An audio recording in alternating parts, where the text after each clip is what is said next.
యుగ సంబంధమైన దేవత సమస్త మనుషులను తన యొక్క అబద్ధపు జ్ఞానములో నడిపించి తన యొక్క మాయాజాలంలో బంధించి దుర్బోధ చేసేవారిగా మార్చి దుర్బోధకులుగా ప్రపంచానికి పరిచయం చేసి నాశనం వైపు నడిపించే అదృశ్య వినాశకుడు యుగ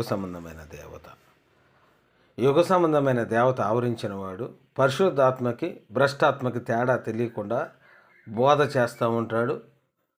తను గుర్తించలేడు. పరిశుద్ధాత్మ దేవుడు అతనిలో నివసిస్తే విశ్వాసి నాడి వెంటనే తెలుసుకుంటాడు. విశ్వాసి వాడి ఎంతవరకు వినగలడో కూడా తెలుసుకుంటాడు. వాడి మానసిక స్థితి ఎంత బలమైనదో కూడా తెలుసుకుంటాడు. పరిశుద్ధాత్మ దేవుడు అతనిలో నివసిస్తే, పరిశుద్ధాత్మ దేవుడు అతనితో పాటు అతనిలో నివసిస్తూ అతనికి సహకారిగా సువార్తలో ఉంటే విశ్వాసి నాడిని, విశ్వాసి యొక్క పరిస్థితి వెంటనే గ్రహిస్తాడు. వాడు వాక్యాన్ని ఎంత లోతులో తెలుసుకొనగలడో కూడా తెలుసుకుంటాడు. పరిశుద్ధాత్మ దేవుడు అతనిలో నివసిస్తే, బోధకుడిలో నివసిస్తే. భ్రష్టాత్మ నివసిస్తే దేవుని బోధలాగానే బోధిస్తుంటాడు, భూ సంబంధమైన ఆకర్షణలను బోధిస్తుంటాడు. తర్వాత మైండ్ కండిషన్ లేని బోధలు చెబుతుంటాడు. తానేం చదువుతున్నాడో తనకు తెలియదు. రెండోది, అసలు ఎంతసేపు చదువుతున్నాడో కూడా తెలియదు. విశ్వాసి వాడు ఎంతవరకు వింటాడో కూడా గ్రహించలేడు. ఈ దెయ్యం పట్టిన యుగ సంబంధమైన దేవత పట్టిన సువార్త బోధకులు స్టేజ్ ఎక్కి బోధిస్తున్నప్పుడు విశ్వాసి నాడి తెలియదు. వాటిని ఎలా పరలోకానికి మళ్ళించాలో తెలియదు. వాటిని శరీర సంబంధమైన బోధల వైపు ఆకర్షించే బోధ దేవునిలో నుంచే దైవముగా బోధించి వారిని నరకానికి తీసుకెళ్తూ ఉంటాడు. తర్వాత బోధ చేసేటప్పుడు వాళ్ళ సామర్థ్యం ఎంతవరకు వినగలరు, వారి సామర్థ్యం ఎంత అనేది కూడా గ్రహించక ఇక బ్రేకులు ఉండవు. వాళ్ళ బోధకే బ్రేకులు ఉండవు. ఒక మైండ్ కండిషన్ ఉండదు.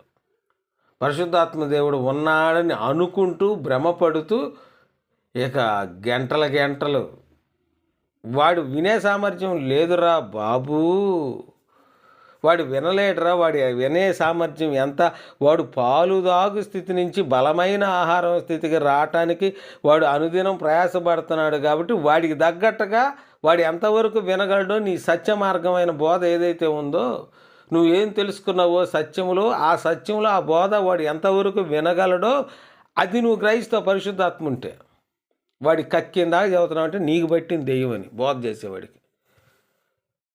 వినేవాడికి ఎంతవరకు వినగలడో, వాడి సామర్థ్యం ఎంత అనేది నీలో పరిశుద్ధాత్మ ఉంటే నీకు అర్థమయ్యి వాడికి చాలు అని వదిలేస్తావు. నీకు ఇంక బ్రేకులు ఉండవు. దెయ్యం పట్టింది కదా, మైండ్ కండిషన్ ఉండదు కదా.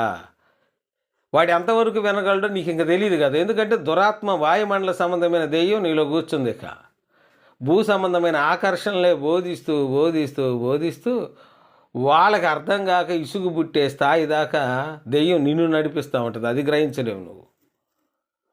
పరిశుద్ధాత్మ ఉంటే వాడు వినుటకు శక్తి కలిగిన కొలది నువ్వు బోధిస్తావు. వాడు వినటానికి శక్తి వాడిలో వచ్చులాగానే బోధిస్తావు. చూడండి, ఇక్కడ వినుటకు శక్తి కలిగినది బోధిస్తావు, తర్వాత వినటానికి శక్తి రావటానికి బోధిస్తావు నువ్వు. ఇంక బ్రేకులు ఉండవు, కండిషన్ ఉండదు.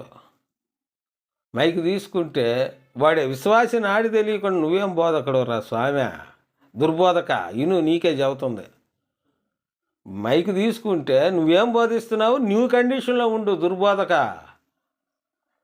మైక్ తీసుకుంటే ఇక నువ్వు గంటలు, 2 గంటలు, 3 గంటలు, 4 గంటలు, 5 గంటలు చెప్పాను అనుకుంటున్నావు. నీకు పట్టింది దెయ్యం.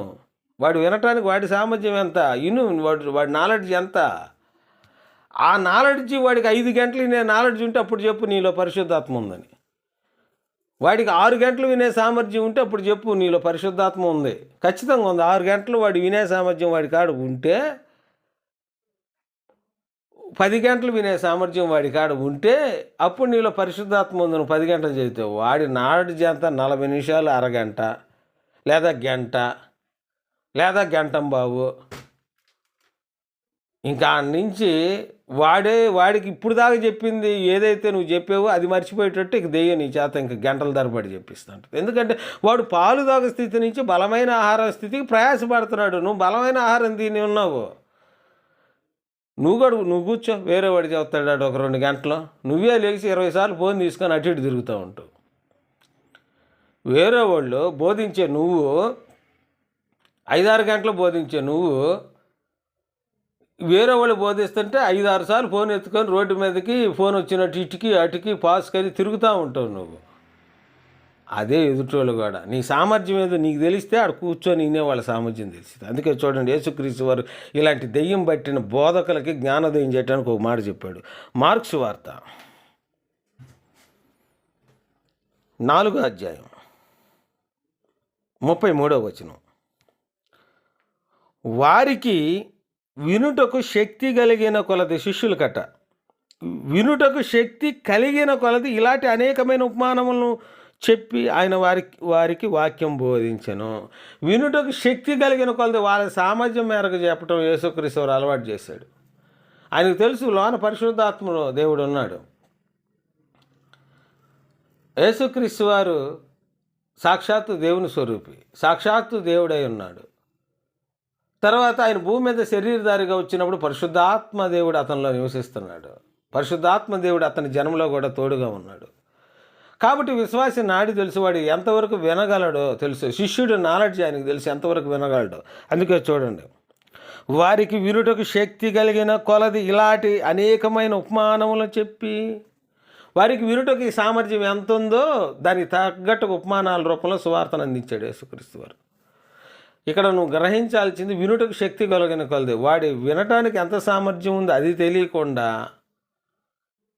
మైకు చేతిలో ఉందని వాడి సామర్థ్యాన్ని గ్రహించక పరిశుద్ధాత్మదేవుడు నీలో ఉన్నాడని అనుకుంటూ భ్రమపడుతూ మైండ్ కండిషన్ లేని, బ్రేకులు లేని దుర్బోధక, ఇప్పుడైనా మైండ్ కండిషన్తో నీ బోధలో వ్యవహరించు. ఎక్కడైనా సువార్తకు ఎవరైనా పిలిస్తే విశ్వాసి వారు వినుటకు వారి సామర్థ్యం ఎంతో గ్రహించి నువ్వు బోధించు. ఆ గ్రహించిన విషయాల్లో వాడు నా సామర్థ్యం ఎంతో వినుటకని గ్రహించి దానికి తగ్గట్టుగా వాళ్ళు పరలోక రాజ్యానికి చేరే విధంగా ఆ శక్తిలో బలపరచు. వాళ్ళని ఇంకా ఎక్కువసేపు వినటానికి ప్రేరేపించు, బోధించి. అప్పుడు వాళ్ళు నువ్వు 12 గంటలు వినగలిగితే అప్పుడు నువ్వు 12 గంటలు బోధించు. నీలో పరిశుద్ధాత్మ దేవుడు ఉన్నాడు. వారి సామర్థ్యం తెలీదు. వారి సామర్థ్యం తెలియకుండా వాళ్ళకి ఇసుకొచ్చి వాళ్ళకి అర్థం కాక ఇప్పుడు దాకా నువ్వు చెప్పింది వాళ్ళు మర్చిపోయి ఆ విధంగా దెయ్యం నీలో ఉండి చేస్తుంది. బోధక ఇను, దుర్బోధక, మైండ్ కండిషన్ లేని, బ్రేకులు లేని నీ బోధకు బ్రేకులు మైకు తీసుకుంటే తర్వాత రిఫరెన్స్లు ఉండవు. పిచ్చి కేకలు, ఏం చెబుతున్నావో తెలీదు. గంటసేపు చెబితే ఆ గంటసేపు రిఫరెన్స్లు ఉండవు. బోధ నేర్చుకో, ముందు విశ్వాసి నాడి తెలుసుకో. దేవుడి కొద్ది మాటలు దీవించిన గాక. ఆమెన్.